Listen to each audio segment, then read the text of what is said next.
मङ्गलं देशिकेन्द्राय यमिनां चक्रवर्तिने पराशक्तिस्वरूपिण्यै देवी भवतु मङ्गलम्।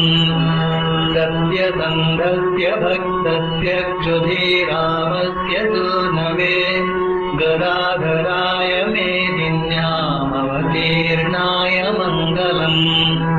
गदाधर तु नाम्ने च भक्त्या वेष्टितचेतसे अनादृतान्यविद्याय मङ्गलम् ब्रह्मचारिणे।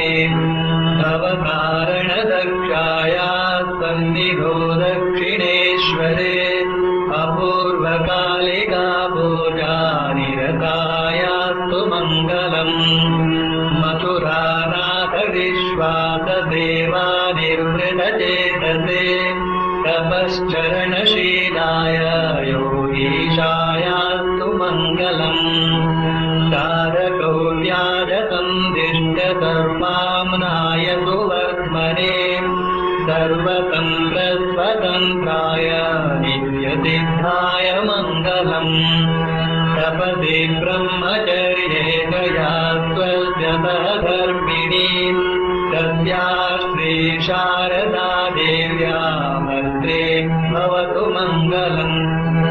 तोतापुरीयति प्राप्तचरमाश्रमहेतुके समाधौ निर्विकल्पाख्ये सुदीर्घस्थाय मङ्गलम्।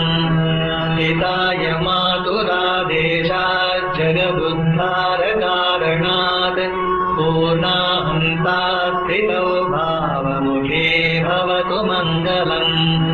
पश्यते मातरं स्त्रीषु हृत्पिण्डं काञ्चने तथा सर्वभूतेषु च ब्रह्मा मायातीताय मङ्गलम्। सदारोऽपि विरक्तानां व्यतीनां पुरतस्तु यः सदाशिवस्वरूपाय तस्मै भवतु मङ्गलम्। ब्रह्मानन्दादितच्शिष्यगणपूज्यपगायते तेषु दीप्तात्मबोधाय परहंसाय मङ्गलम्।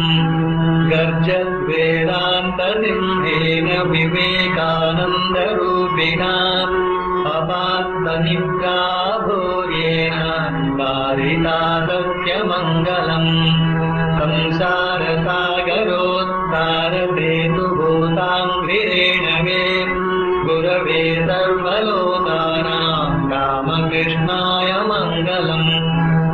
ॐ स्थावकाय च धर्मस्य सर्वधर्मस्वरूपिणे अवतारवरिष्ठाय रामकृष्णाय मङ्गलम्। मङ्गलं गुरुदेवाय देव्यै मात्रे च मङ्गलम्। मङ्गलं भक्तवन्देभ्य सर्वलोकाय मङ्गलम्। मङ्गलं भक्तवन्देभ्य